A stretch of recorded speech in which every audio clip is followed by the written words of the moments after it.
Os espíritos hão dito sempre: a forma nada vale, o pensamento é tudo. Ore, pois, cada um segundo as suas convicções e da maneira que mais o toque. Um bom pensamento vale mais do que o grande número de palavras com as quais nada tenha o coração. Os espíritos jamais prescreveram qualquer fórmula absoluta de preces. Quando dão alguma, é apenas para fixar as ideias e, sobretudo, para chamar a atenção sobre certos princípios da doutrina espírita. Fazem-no também com o fim de auxiliar os que sentem embaraço para externar as suas ideias, pois alguns há que não acreditariam ter orado realmente, desde que não formulassem os seus pensamentos. A coletânea de preces que este capítulo apresenta representa uma escolha feita entre muitas que os espíritos ditaram em várias circunstâncias. Eles, sem dúvida, podem ter ditado outras e em termos diversos, apropriadas a certas ideias ou a casos especiais, mas pouco importa a forma, se o pensamento é essencialmente o mesmo. O objetivo da prece consiste em elevar nossa alma a Deus. A diversidade das fórmulas nenhuma diferença deve criar entre os que nele creem, nem, ainda menos, entre os adeptos do Espiritismo, porquanto Deus as aceita todas quando sinceras. Não existe, pois, considerar esta coletânea como um formulário absoluto e único, mas apenas uma variedade no conjunto das instruções que os Espíritos ministram. É uma aplicação dos princípios da moral evangélica desenvolvidas, um complemento aos ditados deles relativos aos deveres para com Deus e ao próximo, complemento em que são lembrados todos os princípios da referida doutrina. O Espiritismo reconhece como boas as preces de todos os cultos, quando ditos de coração, e não de lábios somente. Nenhuma impõe, nem reprova nenhuma. Deus, segundo ele, é sumamente grande para repelir a voz que lhe suplica ou lhe entoa louvores, porque o faz de um modo e não de outro.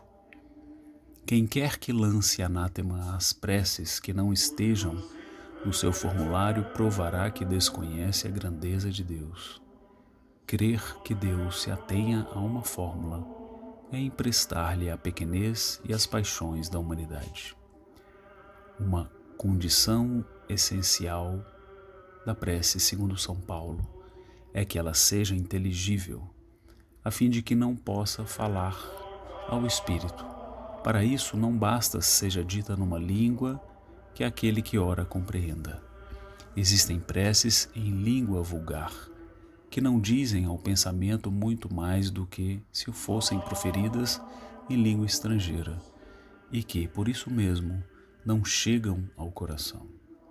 As raras ideias que eles contêm ficam, as mais das vezes, abafadas pela superabundância das palavras e pelo misticismo da linguagem. A qualidade principal de uma prece é que seja clara, simples, concisa, sem fraseologia inútil, nem luxo de epítetos, que são meros adornos de lantejoulas. Cada palavra deve ter um alcance próprio, despertar uma ideia, pôr em vibração uma fibra da alma. Numa palavra, deve fazer refletir. Somente sob essa condição que a prece pode alcançar o seu objetivo, de outro modo não passa de ruído. Entretanto, notai, com ar distraído e com a volubilidade elas são ditas na maioria dos casos. Vêem-se lábios a mover-se, mas, pela expressão da fisionomia, pelo som mesmo da voz, verifica-se que ali apenas há um ato maquinal, puramente exterior, a qual se conserva indiferente à alma. Na sequência dos próximos vídeos, estão divididos em 5 categorias as preces que constarão nessa coletânea.